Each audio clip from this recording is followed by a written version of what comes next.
Саламатсыздар ма балалар? Бүгінгі өтетін сабағымыз 115-ші сабақ 2 амалмен шығарылатын есептер. Сен 2 амалмен орындалатын есептерді шығаруды, кері есептер құрастыруды және шығаруды жалғастырасың. Бірінші есеп, есепті шығар. 9 қыз және одан 2 есе артық ұл саяхатқа шықты. Саяхатқа барлығы неше бала шықты? 2 есе артық болатын болса, біз 9-ды 2-ге көбейтеміз. 18. Ұлымыз 18 болды. Енді оған 9 қызды қосамыз, 18 қосылған 9 тең 27.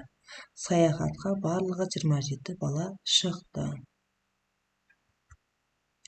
Екінші есеп, зерттеу. Сызба бойынша есеп құрастыр, оны шығар. Осы есеп бірінші тапсырмадағы есепке кері есеп болып табыла ма? Жауабыңды түсіндір. Саяхатқа 27 бала шықты. Оның 18 ұл және одан 2 есе кем қыз. Саяхатқа қанша қыз шықты? Деп сұрақ қоятын болсақ, бізде шешуі бірінші 27-ден 18-ді алсақ болады. Яғни 9 қыз. Немесе ұлды 2 есе кем қыз деп тұр. Яғни 18-ді 2-ге бөлсек 9. Екі жағдайда шығаруымызға болады. Жауабы саяхатқа барлығы 9 қыз шықты. Келесі есеп. Каналға тіркеліп лайк басуды ұмытпаңдар. Біз есебімізді жалғастырамыз.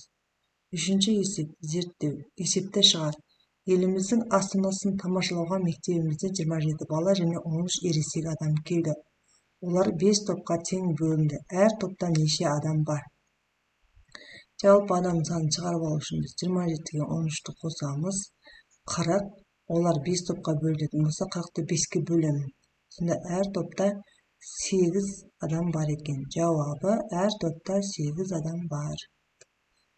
Келесі, төртінші есепті. Үшінші тапсырмадағы есепке кері есеп құрастыр, оны шығар. Еліміздің астанасын тамашалауға мектебімізден 27 бала, 13 ересек адам келді. Олар әр топқа 8 адамнан бөлінді. Олар қанша топқа бөлінді десек, бұл жерде 27-ге 13-ті қосып адамның жалпы санын шығарып аламыз. Жалпы санымыз 40 болады. 8 адамнан бөлінсе, 40-ты 8-ге бөлеміз 5-тен. Жауабы олар 5 топқа бөлінді. Келесі 5-ші есепте есепті шығар.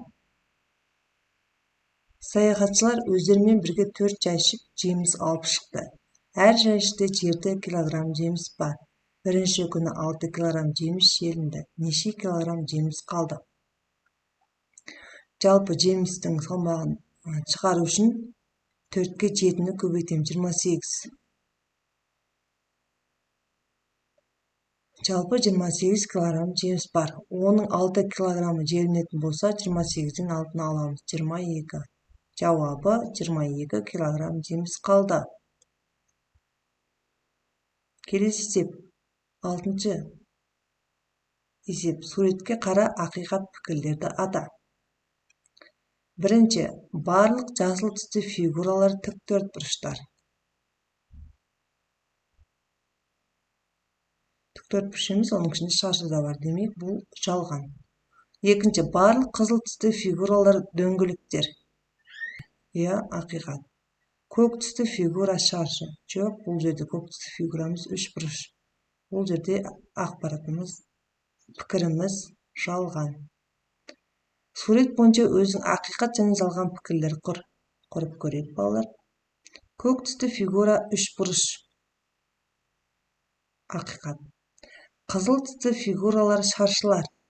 Жалған. Жасыл түсті фигуралар төртбұрыш. Ақиқат. Келесі 7-ші есепте есепті шығар. Саяхат кезінде оқушылар пойызбен 2 күн, ал автобуспен одан 2 есе артық күн жүрді. Оқушылар көлікпен неше күн жүрді? Яғни автобуспен жүрген күнін шығару үшін біз 2-ні 2-ге көбейтеміз, 4-ке тең. Жауабы оқушылар көлікпен 4 күн жүрді. Яғни автобуспен жүрген күнді біз көлікпен жүрген күн деп есептейміз. Келесі 8-ші есеп. Өрнектердің мәнін тауып, оған сәйкес әріпті кестеге қой, жасырын сөзді оқы.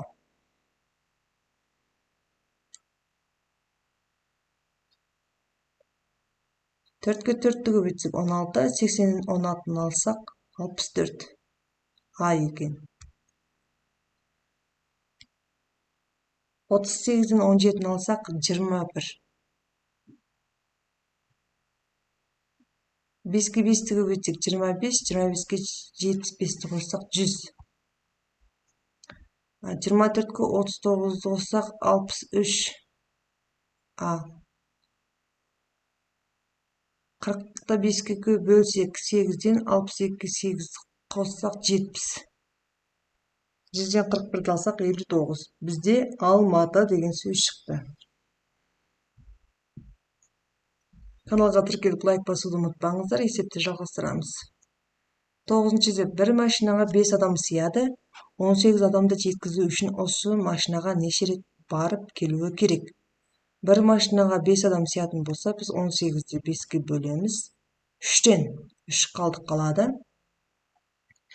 Яғни 3 рет 5 адамнан, 1 рет 3 адамнан, сонда 4 рет барып келу керек болады. Осымен бүгінгі сабағымыз аяқталды. Келесі кездескенше.